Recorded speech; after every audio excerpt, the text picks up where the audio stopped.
Olá, queridos estudantes, estamos aqui para mais uma aula do Observatório da Imprensa Internacional. Estou aqui hoje e esta vai ser uma aula bem específica. A aula anterior foi bem genérica, ela foi bem geralzona. Essa vai ser uma aula bem específica porque nós temos convidados, além da Thalita e do Matheus, que estão por aqui, acompanhando a gente aqui nas Libras. Muito prazer ter vocês aqui conosco, vocês nos acompanhem. Temos convidada especial na aula. Fui até a TV Cultura, não, aqui não é a TV Cultura, embora seja a TV Cultura. Nós estamos trabalhando nos estúdios do Centro de Mídias e eu fui até a TV Cultura, lá na Fundação Padre Anchieta, e conversei com nada mais, nada menos do que a Adriana Mabilha, a responsável pela editoria internacional do Jornal da Cultura, edição da tarde. Falaremos com ela sobre diversos assuntos importantíssimos e olha, para vocês que estão nesse processo de elaboração do Observatório da Imprensa, do Observatório de Mídias de vocês, é um papo bastante importante, bastante relevante. Mas antes, vamos organizar tudo direitinho. Olha só, estamos aqui no Observatório da Imprensa Internacional. Essa é a atividade 4, estamos na sistematização. O nome desta aula, reflexões sobre a notícia. Como eu sempre falo, não estamos sozinhos, estamos acompanhados desses itinerários, desses componentes todos. Importante porque agora você tem que escolher um tema que também pode conversar com eles, né? Laboratório de Produção Jornalística, Observatório da Imprensa Internacional, jornalismo e inclusão nos esportes, práticas e experimentação, criação e comunicação publicitária, tá certo? Este estruturante, processos criativos, porque vocês vão criar o observatório de mídias de vocês, né? E o objetivo da aula, refletir sobre o que deve ser questionado ao elaborar um observatório de imprensa. É isto. Então a gente vai hoje pensar questionamentos muito mais objetivos e muito mais ligados, porque na aula anterior foi o que eu disse.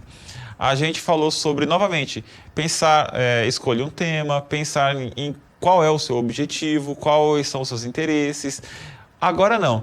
Agora a ideia é refletir mesmo e começar a pôr em prática. Então temos aqui, olha, aula 1, aula 2 foi retomando, aula 3 foi projetar, né, bem na ideia, e agora refletir e escrever. Então, quando você está investigando a notícia, investigando o objeto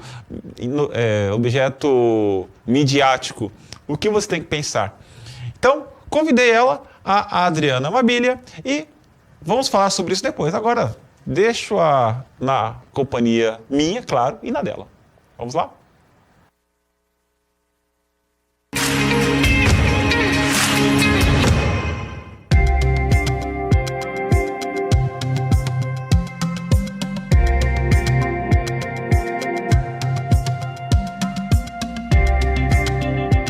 Estou aqui com a Adriana Mabilha, editora de internacional do Jornal da Tarde, da TV Cultura, e vamos conversar com ela sobre os assuntos que estamos discutindo ao longo deste semestre. E olha, gente, vai ser uma conversa maravilhosa, tenho certeza. Muito obrigado, Adriana, pela sua participação aqui na nossa aula, viu? Prazer é todo meu. Então, olha, eu fiz uma pequena pesquisa a respeito do seu trabalho, vi que você é especialista em Oriente Médio. Eu queria começar por aí. De onde veio essa paixão pelo Oriente Médio? Eu vou resumir a história, Sim. Tá bom? Porque ela é longa e vem de algumas décadas aí de trabalho. Eu me apeguei ao tema Oriente Médio justamente porque eu precisava aprender sobre o Oriente Médio, sobre o conflito entre Israel e Palestina especialmente, para poder falar sobre isso e para poder escrever. Quando eu comecei lá atrás na editoria internacional, que eu fui puxada para a editoria internacional, eu sabia pouco sobre isso. Eu era uma recém-saída da universidade e sabia pouco sobre o tema. Eu tive que estudar muito e nesse caminho eu acabei me apegando ao tema e se tornou o meu tema de estudo de fato na editoria internacional. Claro que eu acabo sabendo de tudo, mas o Oriente Médio é sempre o meu foco.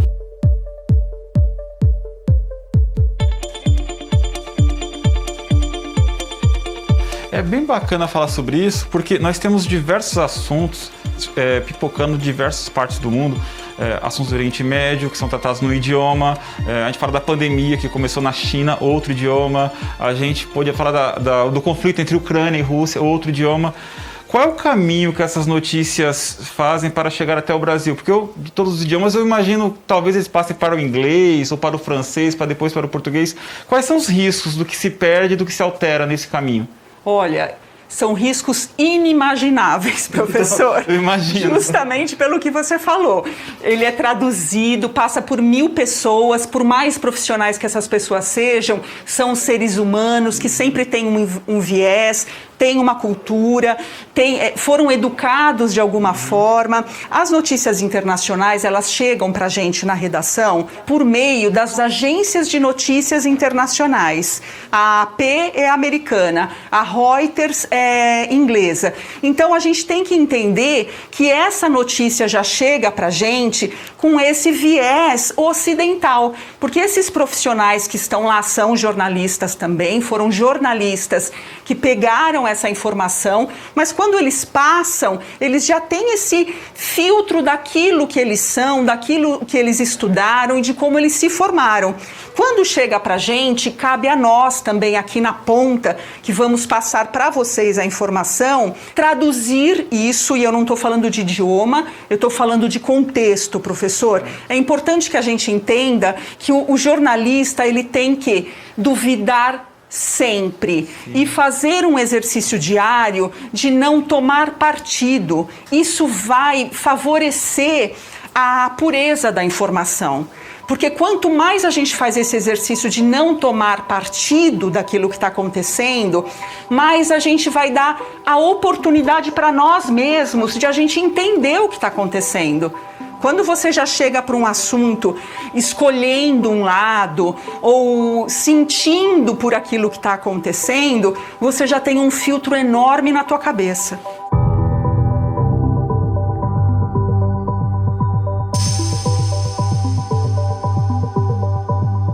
Vou fazer uma provocação. Quem escolhe as pautas? Porque eu tenho certeza absoluta que uma pauta, como eu falei, que envolve pandemia, ela é importantíssima. E uma pauta que envolve um conflito com a Rússia, uma potência militar, econômica, o que torna um conflito em determinada região mais importante do que em regiões como a África, por exemplo, ou que acontece no interior, sei lá, da Argentina. Quem escolhe as pautas? E por quê? Professor, ótima provocação. Uma provocação. Vamos lá, então. A gente vive num mundo globalizado, né? O mundo mudou muito. Antigamente, e vocês nem têm idade para isso, vocês já nasceram na idade da internet, das redes sociais, vocês não sabem o que era antes, quando as coisas eram muito mais lentas, demoravam para chegar. Hoje tudo é muito rápido, imediato, a gente tem que estar sabendo de tudo e para baratear o custo da cobertura, as emissoras do mundo todo passaram a trabalhar com essas agências de notícias internacionais. E o que interessa? Há um filtro já prévio. A África fica muito à margem disso. O número de agências e correspondentes na África é muito menor. Só na África tem, assim, pelo menos 30 conflitos acontecendo nesse momento, professor. Nossa. E a gente não está falando disso. Nós estamos falando só de um conflito que está acontecendo na Europa entre a superpotência Rússia e a Ucrânia. Então, esse já é um filtro, por isso a sua provocação foi muito boa. Sim. E a gente fica refém disso, professor, porque não chega essa informação lá da África. Tem como a gente ter acesso a esse tipo de informação por algum outro tipo de mídia que não é hegemônica, eu falo mídia alternativa, sei lá, mídia comunitária, lá na fonte, tem como a gente ter acesso a esse tipo de informação? Tem sim, muito cuidado com redes sociais, né? É melhor você ir procurar num jornal local, num jornal oficial local, você vai ter informação sobre isso. As redes sociais, elas são muito perigosas para a informação. Então, Adriana Amabilia, muito obrigado pela sua participação. Eu tenho que terminar com uma pergunta, porque nossos estudantes terão de fazer um observatório de imprensa internacional, de mídia internacional. Que conselho, o que eles devem observar quando estiverem investigando a imprensa mundial? A primeira coisa, fazer isso que eu já disse, olhar duvidando de tudo. Tem um exemplo que eu até comentei com você também fora aqui da aula, que hoje chegou um míssil que caiu numa estação de trem na Ucrânia e o míssil está em cima da grama e a grama praticamente intocável. É para se duvidar. Como pode um míssil que acabou de explodir estar em cima de uma grama praticamente intocável? Então, muito obrigado, foi um prazer, adorei a conversa. Prazer foi meu. Valeu, gente.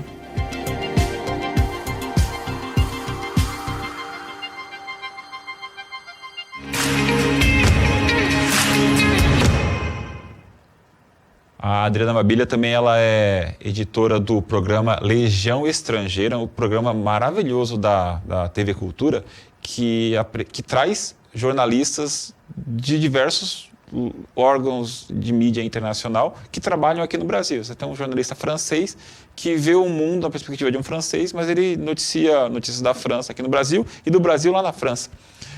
Um jornalista da Inglaterra, dos Estados Unidos. Então, é um papo entre um jornalista com outros jornalistas sobre os assuntos que são pauta, né, no mundo inteiro. Então, bem bacana, acompanhe esse programa, que é bem legal, principalmente porque nós estamos aqui, né, nesse componente que é o Observatório da Imprensa Internacional. E aí, o que vocês acharam das falas dela?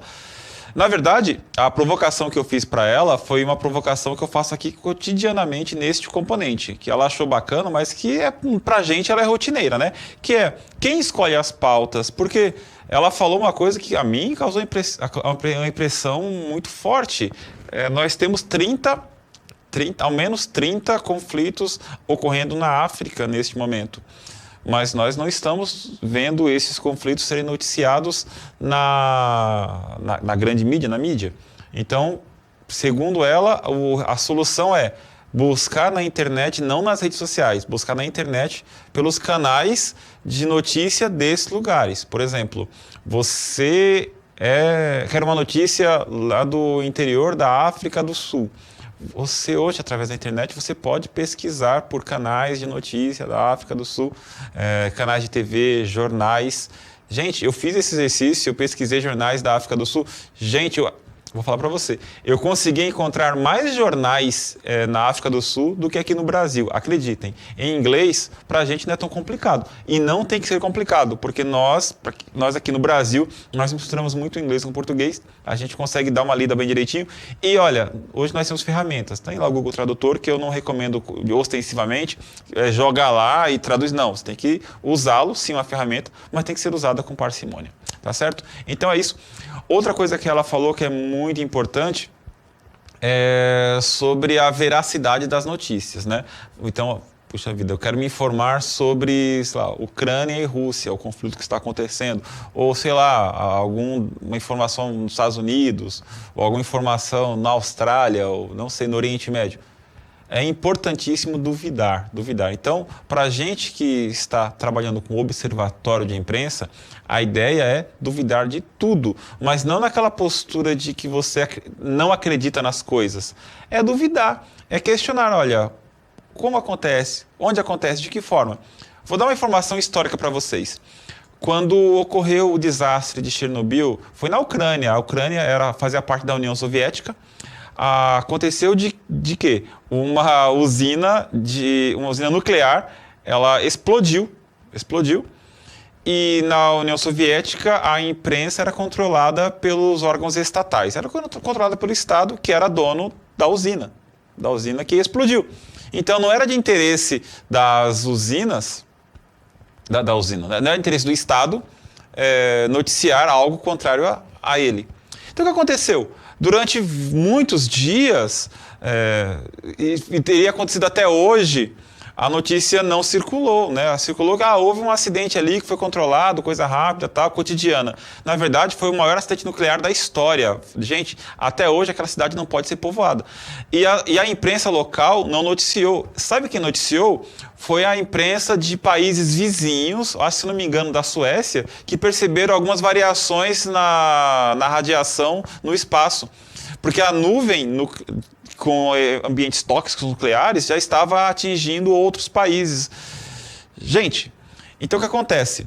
A gente não pode acreditar cegamente no que lê, duvidar sempre, e também a gente não pode ficar... Aí uma outra lição pra gente não pode ficar passando informação de maneira tão fácil quanto é hoje. Porque se era muito fácil segurar informação em 85, 86, acho que o acidente foi nessa época, e não conseguindo segurar, hoje o problema é outro. Hoje o problema é que é muito fácil inventar factoides, inventar notícias. Então a gente tem que tomar cuidado. Outra coisa que eu acho importante a gente lembrar da fala dela, tocar no assunto na fala dela, é a questão das agências de notícias. Ela falou que, para saber sobre informações internacionais do mundo, hoje a gente tem agências de notícias, ela citou duas principais, né? Uma foi a Reuters, a outra eu não lembro que ela citou, uma americana, outra inglesa. A gente percebe, agências de notícias são megacorporações que são especializadas em ir lá documentar, repórteres, jornalistas, que vão lá, colhem a notícia e passam para os jornais do mundo inteiro.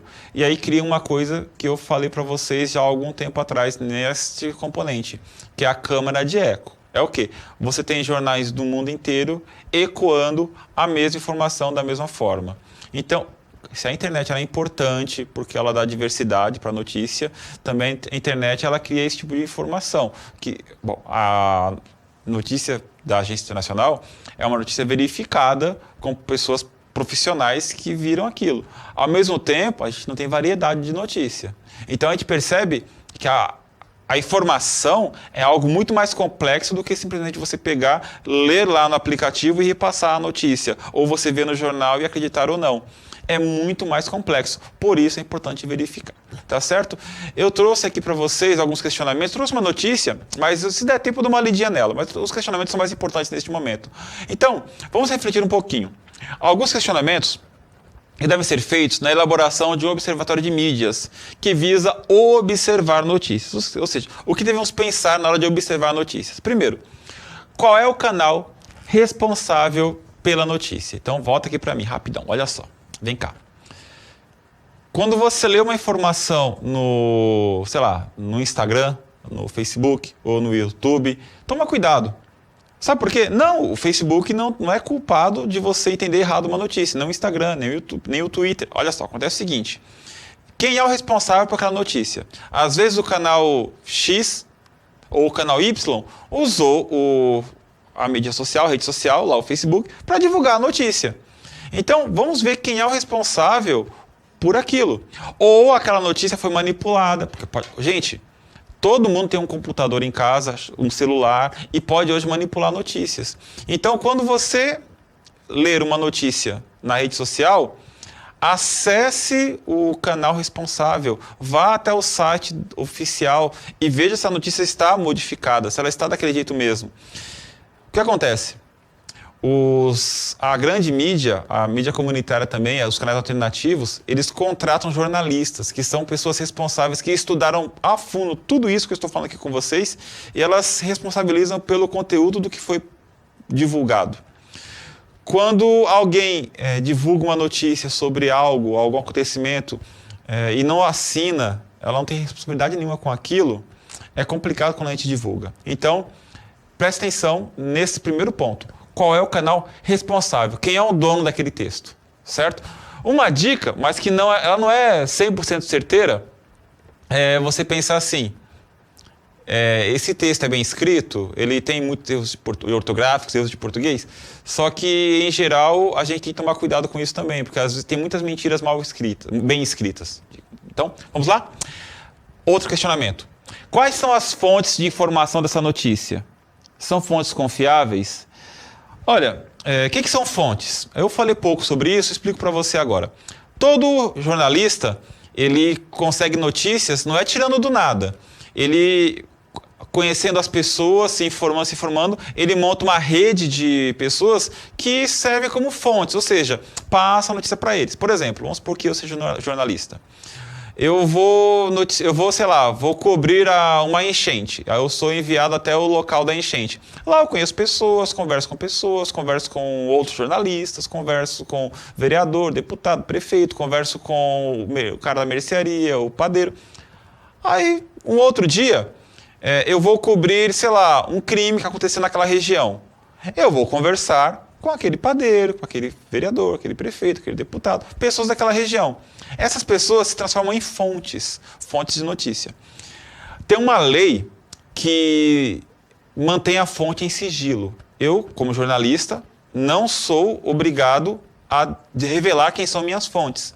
Então, eu tenho que manter as minhas fontes em segredo. Isso assegura a liberdade de imprensa. Ou seja, eu sou o responsável pela notícia, eu tenho minhas fontes. Aí que entra o ponto.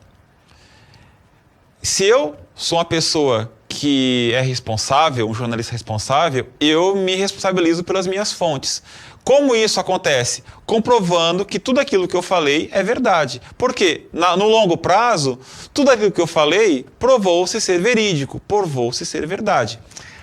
Se aquilo que eu for falando prova-se mentira, eu perco a minha reputação, ninguém me contrata como jornalista, ninguém acredita em mim, eu tenho que mudar de profissão. O que acontece? Se as minhas fontes resultam em mentira, eu tenho que mudar de fontes ou mudar de profissão. Pegou a ideia?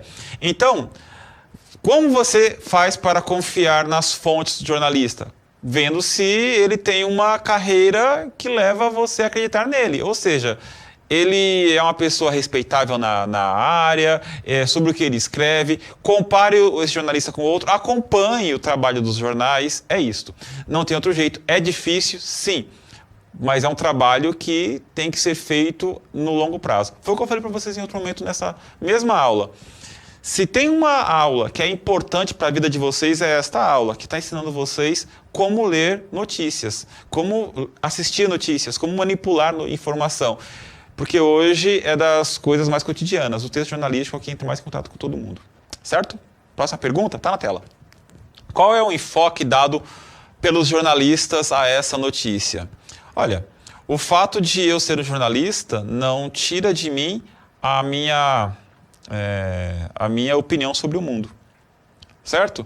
Então, observe se o jornalista ele segue a determinado campo ideológico, se ele tem outro campo ideológico, se ele defende grupos, se ele defende outros grupos. Então, é importante que você perceba a quais interesses serve aquela notícia e se o jornalista está sendo o mais isento possível, que é este o objetivo. Certo? Coisa que você tem que saber, não existe notícia 100% isenta, não, porque a partir do momento em que eu trato do assunto A e não trato do assunto B, quer dizer que eu estou escolhendo. A própria Adriana Mabilha, na nossa entrevista agora há pouco, vocês viram ela falando, olha, existem vários conflitos no mundo, os jornais escolheram falar da Rússia e da Ucrânia, existem várias coisas, vários casais brigando no mundo, a imprensa escolheu falar daquele ator de Hollywood com a atriz de Hollywood, que vocês sabem do que eu estou falando, que estão brigando também. Ou seja, vários assuntos estão acontecendo e eles, da mídia, da imprensa, escolhem determinados assuntos que vão ser de interesse de vocês. Se vocês, eu também, pararmos de ver aquele canal, né, o canal tem que escolher outras coisas. Por exemplo, se a gente pedir mais informações sobre a África, informações sobre os interiores do Brasil, informações que nos interessam nas periferias, talvez os canais mudem de foco. Acontece que a gente gosta de assistir essas informações, ou não busca, porque acontece que as notícias continuam sendo veiculadas da forma que são. Certo? Então, perceba uma coisa, qual é o enfoque dado, ou seja, quais são as escolhas, quais são as pautas, tá bom? Mas, como a notícia trata os agentes envolvidos na informação? Gente, isso é importante. Como é que a notícia trata as pessoas que estão envolvidas? Como é que é o tratamento dado? As pessoas, os indígenas são tratados de um jeito, as pessoas brancas de outro, os negros de outro, homossexuais de um jeito, heterossexuais de outro jeito. Eu não sei, eu estou perguntando, estou questionando, estou aqui viajando. Qual é o tratamento dado? Qual é o olhar que é dado para as pessoas? Tá? É um olhar isento, é um olhar frio, é um olhar preconceituoso. Observem tudo isso. Tá certo? Isso é importante. É importante tratar. Tem mais espaço no jornal, né, na mídia. No jornal impresso, quantas páginas é dada para certo grupo? Quantas páginas é dado para outro grupo? No jornal da TV, quantos minutos? Isso é importante. Tempo de TV é caro. Quantos minutos são dados para determinada notícia? Quantos minutos são dados para determinada notícia? Né? Então, olha só. Tanto tempo para futebol, tanto tempo para voleibol, tanto tempo para karatê, tanto tempo para judô. Né? Pensaram já sobre isso? Então, é importante. Tanto tempo discutindo esse assunto, esse tempo discutindo esse assunto nem entra na pauta. Então, como os agentes como as pessoas são tratadas ou são ignoradas? Certo? Mas, na tela, algum destaque para as camadas menos representadas da sociedade? Isto é, há uma preocupação em haver representatividade na notícia. O professor Mauro Farias, ele falou muito com vocês sobre isso. Eu participei de algumas aulas em que ele tratou desse assunto. Perdão. Ele tratou desse assunto. Como pessoas, as camadas sociais menos privilegiadas, ou desprestigiadas, ou desassistidas são tratadas. Quais assuntos? Por exemplo, você tem lá o assunto que está tendo desemprego. Eles estão tratando, olha, inflação, tal, desemprego, ou estão tratando, olha, a economia está em baixa. Então, olha, quando fala de inflação, estão falando assim, olha, vai gerar recessão, o PIB vai cair, ou estão falando assim, olha, os empregos estão em baixa, é preciso olhar, um olhar mais comunitário. Ou seja, a ideia é esta. Como é que os assuntos que são direcionados às pessoas menos favorecidas são tratados? Então, olhe para isso. O jornal é todo voltado para a elite, o jornal é voltado para a elite e também para as camadas mais populares. O jornal é popular.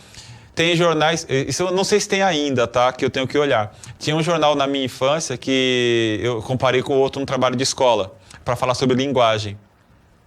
Um falava assim, olha, dinheiro deve faltar, tal, lucro, tal. E o outro falava, vai faltar grana no bolso do... Então, ou seja, um chamava dinheiro de dinheiro, o outro chamava dinheiro de grana. Então, um é direcionado para as camadas populares, o outro para as camadas mais elitistas. Então, a gente percebe, até na linguagem, a quem se direciona o jornal.